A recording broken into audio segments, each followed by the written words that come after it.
Un homme authentiquement appelé de Dieu appelle ses enfants biologiques qui n'ont pas d'appel de Dieu.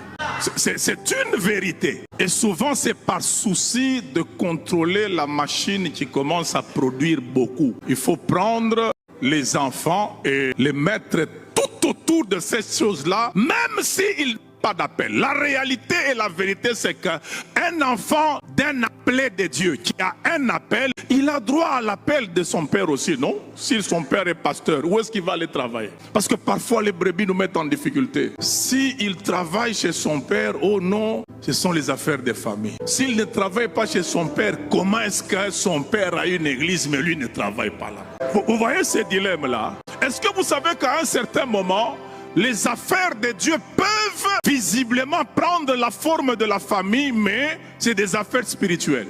Israël a été conduit par une famille.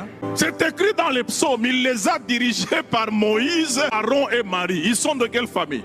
D'une même famille, c'est que ce sont des hommes de même père et de même mère. Mais quand vous les regardez ainsi, vous aurez l'impression que c'est une affaire de famille, mais c'est une affaire spirituelle de Dieu.